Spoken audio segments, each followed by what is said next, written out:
ലോക്സഭാ തെരഞ്ഞെടുപ്പിൽ കേരളത്തിൽ നിന്നും മിന്നും വിജയമാണ് കോൺഗ്രസ് നേടിയത്. കോൺഗ്രസ് മുന്നിൽ നിന്ന് നയിച്ചപ്പോൾ UDF 18 സീറ്റുകളാണ് കേരളത്തിൽ നിന്നും പിടിച്ചെടുത്തത്. ഈ വിജയപ്രതീക്ഷയിൽ നിയമസഭാ തെരഞ്ഞെടുപ്പിലും കളം പിടിക്കാമെന്നാണ് കോൺഗ്രസ് പ്രതീക്ഷിക്കുന്നത്. ചില സ്ട്രാറ്റജികൾ തെരഞ്ഞെടുപ്പിന് മുമ്പ് കോൺഗ്രസ് പ്രഖ്യാപിച്ചിരുന്നു. അതെല്ലാം ഒന്നിനു പിറകെ ഒന്നൊന്നായി കോൺഗ്രസ് നടപ്പിലാക്കുമെന്ന് KPCC അധ്യക്ഷനടക്കം പ്രഖ്യാപിച്ചിരിക്കുകയാണ്. അതിലൊരു പ്രഖ്യാപനമാണ് സിറ്റിംഗ് MPമാർക്ക് സീറ്റ് നൽകില്ല എന്നത്. MPമാർക്ക് സീറ്റ് നൽകിയാൽ അത് കോൺഗ്രസിന് ഇരട്ടിപ്പണിയാണ് സമ്മാനിക്കുന്നത്. MPമാർ ജയിക്കുന്ന മുറയ്ക്ക് നടക്കുന്ന ഉപതെരഞ്ഞെടുപ്പിൽ സ്ഥാനാർത്ഥി നിർത്തണം, അവരെ ജയിപ്പിക്കാൻ പണമിറക്കണം. അങ്ങനെ വലിയ വലിയ ഉത്തരവാദിത്വങ്ങൾ കോൺഗ്രസിന് മുന്നിലുണ്ട്. എന്നാൽ അതിനിർണായക തെരഞ്ഞെടുപ്പാണ് പടിവാതിൽക്കൽ എത്തി നിൽക്കുന്നത്. ഇവിടെ ചില വിട്ടുവീഴ്ചകൾ അനിവാര്യമാണ്. ജയസാധ്യതയുള്ള MPമാരെ മാറ്റി നിർത്തുന്നതിന് പകരം അവരിൽ ജയിക്കാൻ സാധ്യതയുള്ളവർക്ക് സീറ്റ് നൽകണമെന്നാണ് നേതാക്കന്മാർ ആവശ്യപ്പെടുന്നത്.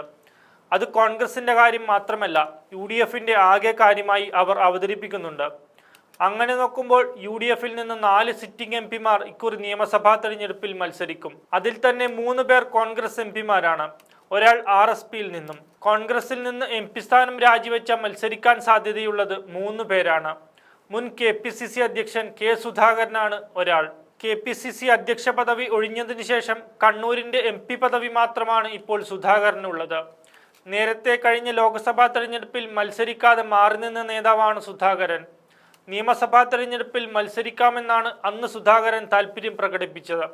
എന്നാൽ പാർട്ടിയിൽ നിന്നുള്ള ശക്തമായ സമ്മർദ്ദം സുധാകരനെ വീണ്ടും കണ്ണൂരിൽ നിന്ന് ലോക്സഭയിലെത്തിച്ചു. അതിനുശേഷം KPCC അധ്യക്ഷ പദവി ഒഴിഞ്ഞ സുധാകരന് അന്ന് കോൺഗ്രസ് നേതൃത്വം നൽകിയ ഉറപ്പാണ് നിയമസഭാ തെരഞ്ഞെടുപ്പിൽ സീറ്റും ജയിച്ചാൽ മന്ത്രിസ്ഥാനവും.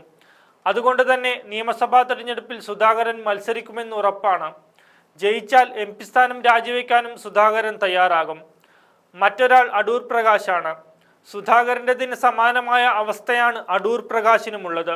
ആറ്റിങ്ങലിൽ മത്സരിച്ച് ജയിച്ചാൽ പിന്നീട് നിയമസഭയിൽ അവസരം നൽകാമെന്നും ജയിച്ചാൽ മന്ത്രിയാകാനും അടൂർ പ്രകാശിന് ഉറപ്പ് നൽകിയിട്ടുണ്ട്. നിലവിൽ UDF കൺവീനർ സ്ഥാനത്തും അടൂർ പ്രകാശുണ്ട്. അതുകൊണ്ട് കേരളത്തിൽ UDFനെ നയിക്കണമെങ്കിൽ MP സ്ഥാനം ബാധ്യതയാണ്. അതുകൊണ്ടാണ് നിയമസഭാ തെരഞ്ഞെടുപ്പിൽ മത്സരിക്കാൻ തീരുമാനിച്ചത്. ഇതിനു പുറമെ RSP നേതാവ് MK പ്രേമചന്ദ്രനും നിയമസഭ ലക്ഷ്യം വെക്കുന്നുണ്ട്. കൊല്ലത്തെ CPMന്റെ സിറ്റിംഗ് സീറ്റ് പിടിച്ചെടുക്കാൻ പ്രേമചന്ദ്രനെ ഉപയോഗിക്കാമെന്ന് UDF കണക്കുകൂട്ടുന്നുണ്ട്. പ്രേമചന്ദ്രനും ഈ ഡീലിൽ സമ്മതമറിയിച്ചിട്ടുണ്ട്. ഒടുവിൽ MP സ്ഥാനം രാജിവെക്കാൻ തയ്യാറായി നിൽക്കുന്നത് ശശി തരൂറാണ്.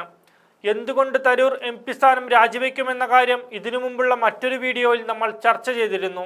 കേരള MP BJP മുഖ്യമന്ത്രി എന്ന തലക്കെട്ടിൽ ആ വീഡിയോ ഈ ചാനലിൽ കാണാൻ സാധിക്കും.